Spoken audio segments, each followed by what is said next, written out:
O STF está sob forte pressão, especialmente com os rumores de uma possível retaliação dos Estados Unidos em resposta às censuras recentes no Brasil, com destaque para o papel do ministro Alexandre de Moraes. O temor é que o visto americano de Moraes seja revogado, mas as consequências podem ser muito mais amplas do que isso. Eu vou explicar os desdobramentos dessa situação ao longo desse vídeo, então sejam muito bem-vindos aqui ao canal. Eu sou Ana Paula, esse é um espaço dedicado aí a combater os abusos, tanto do poder judiciário, da política no Brasil. Cada curtida, cada comentário, a sua inscrição nos ajuda a amplificar esse trabalho e eu conto muito com vocês. Gente, olha só, recentemente a jornalista Gaspar revelou a crescente preocupação aqui do STF após embaixadores dos Estados Unidos emitir uma carta aberta, uma declaração pública sobre a importância da liberdade de expressão como um dos pilares fundamentais de uma democracia saudável. Essa mensagem veio logo após o Alexandre de Moraes, o ministro do STF, ameaçar o bloqueio da plataforma X e retirar a empresa do Brasil, né? Nós estamos monitorando atentamente essa situação. A liberdade de expressão é um tema sensível em qualquer democracia e o fato de uma nação estrangeira interferir demonstra o tamanho do problema que temos. O Elon Musk rapidamente repercutiu essa nota aberta, demonstrando apoio à defesa da liberdade de expressão, um direito básico que vem sendo cada vez mais violado no Brasil. Quando o sigilo e a censura se tornam práticas frequentes, como temos visto nas decisões de Moraes, a verdade passa a ser manipulada. Isso cria uma atmosfera de desinformação controlada pelo próprio Estado, que deve ser combatida. Vale lembrar que esses movimentos de censura não se limitam apenas a casos de grande repercussão, mas afetam também cidadãos comuns, personalidades e até mesmo parlamentares, como os vimos recentemente com as ações contra Nicolas Ferreira e o MBL. Esses casos que envolvem o uso do STF para calar opositores e críticos do governo nos remetem a um padrão alarmante de abuso de poder.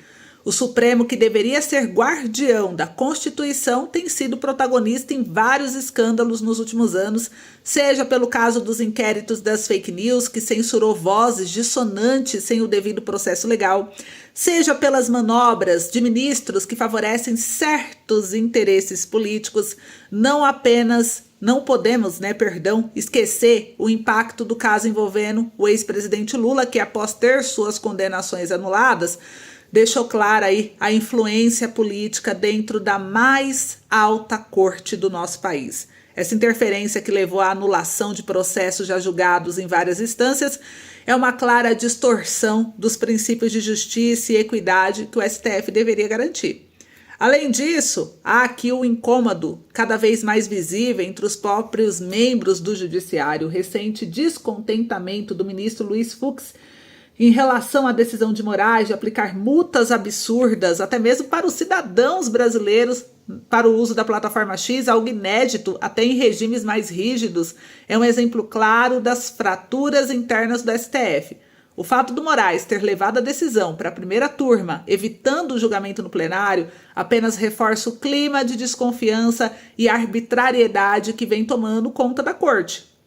A recusa do governador de São Paulo, Tarcísio de Freitas, em comparecer a um jantar na casa de Moraes é mais um sintoma desse crescente descontentamento. Freitas justificou a sua ausência como um protesto contra o banimento do X no Brasil, algo que reflete o incômodo não só da sociedade, mas também de figuras políticas com o comportamento do STF. Embora fontes diplomáticas americanas tenham afirmado que não haverá novos posicionamentos aí oficiais sobre o caso, é inegável que o cenário pode mudar drasticamente nas próximas eleições dos Estados Unidos, principalmente se Donald Trump vencer.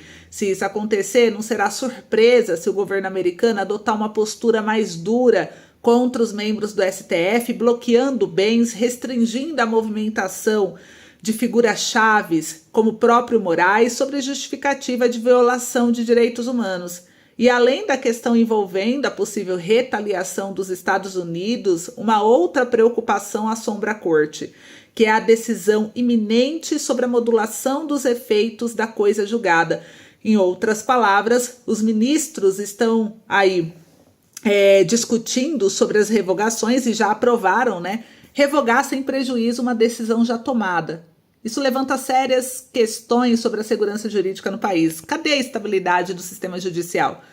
Se decisões podem ser revertidas a qualquer momento, o próprio fundamento do Poder Judiciário, que é garantir previsibilidade e justiça, está sendo posto em xeque. E se um cidadão ou empresa não pode confiar que uma decisão definitiva será mantida, o que nos resta?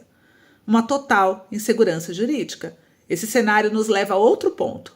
A proposta de permitir que o Congresso Nacional possa anular decisões do STF consideradas inconstitucionais, uma outra bomba, né, veio cair no colo do STF. A princípio, pode parecer uma solução para frear excessos do STF, mas na minha opinião, isso levanta uma questão fundamental.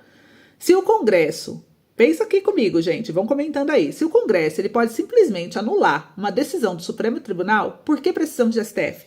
Para que gastar dinheiro público com salários exorbitantes, regalias e toda a estrutura do tribunal, se suas decisões podem ser modificadas por um outro poder a qualquer momento?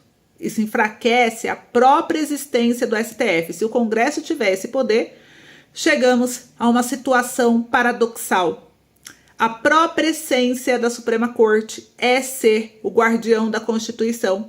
E se suas decisões podem ser alteradas por simples maioria política, então o STF ele perde sua função, sua relevância. Não faz sentido manter uma instituição que deveria ser o ápice da interpretação constitucional, mas que na prática pode ser anulada por interesses momentâneos. Estamos caminhando, será, para o fim do STF? O que vocês acham? Essa pergunta ecoa na mente de muitos e eu queria muito saber a sua opinião aqui nos comentários. A cada dia parece que as tensões entre os poderes se intensificam e o papel do Supremo vai sendo minado por suas próprias decisões e por pressões políticas externas. O Brasil, ele está em um momento histórico e não seria surpresa se estivermos presenciando aí o início de uma verdadeira revolução no judiciário, né, gente?